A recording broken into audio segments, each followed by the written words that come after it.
Pete Hegseth is unlikely to face any consequences whatsoever here in the United States for the alleged war crimes that he has basically repeatedly committed with his drone strikes on boats in the Caribbean and, of course, the Pacific. But just because he's not going to face any accountability here at home, because Trump will pardon him, doesn't mean that he's going to escape accountability altogether. Because when we're talking about things happening in international waters, war crimes and such, that's not necessarily something the United States courts really deal with. No, that's something for international criminal courts. And one of them has now received an official murder complaint filed by the family of a murdered fisherman on a fishing vessel in the Caribbean, alleging that Pete Hegseth, by his own admission, by Donald Trump's own admission, murdered him. Let me read you this. Alejandro Andre Carranza Medina was killed September 15th in a U.S. military strike on a boat in the Caribbean, and the 42-year-old fisherman's wife and 4 children filed the complaint Tuesday with the Inter-American Commission on Human Rights, alleging the United States committed human rights violations in an extrajudicial killing. Here is what they said in the official filing. From numerous news reports, we know that Pete Hegseth, U.S. Secretary of Defense, was responsible for ordering the bombing of boats like those of Alejandro Carranza Medina and the murder of all those on such boats.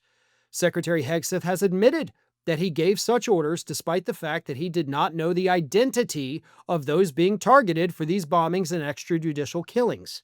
U.S. President Donald Trump has ratified the conduct of Secretary Hegseth described herein. Now, when this strike happened, the one on September 15th, Donald Trump got on Truth Social and he said, we just bombed another boat. These are people from Venezuela. But they weren't. The Colombian government had to come out and say, nope, these were Colombian fishermen. And of course, they were Colombian fishermen. So Trump doesn't know who's being bombed. He claims they're all running drugs, and we have no evidence at all to back that up. There is no physical evidence to prove any of these claims that they have made that any of these people were smuggling drugs. And that's kind of what happens, when you destroy all the evidence. Nobody can prove you were right, but at the same time, nobody can prove that you're lying. So, kind of a win-win for the administration, right? They get the benefit of the doubt with most of the public, but the reality is often a lot more clear. Hegseth has now been hit with this murder complaint for the Inter-American Commission on Human Rights. Now, this is not a prosecutorial body. So they are not going to be able to, extradite Hegseth and bring him to trial and all of that. But what this could do, excuse me, and this is obviously the hope of this, is one, to put a stop to the killings altogether.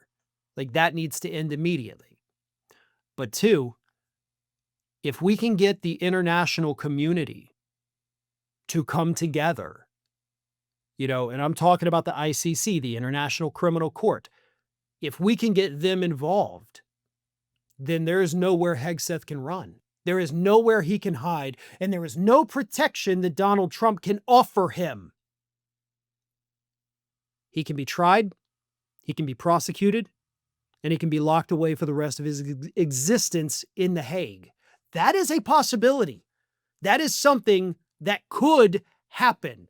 And this complaint filed against him is the first step towards getting to that form of justice. Scientists recently discovered a new evolutionary trait in puppies, and it's that they cannot grow up and reach their full potential unless you subscribe to this channel. Don't do it for me, folks. Do it for little Atlas and Judge here. Good boys. You do good. You want to say something? No? Okay.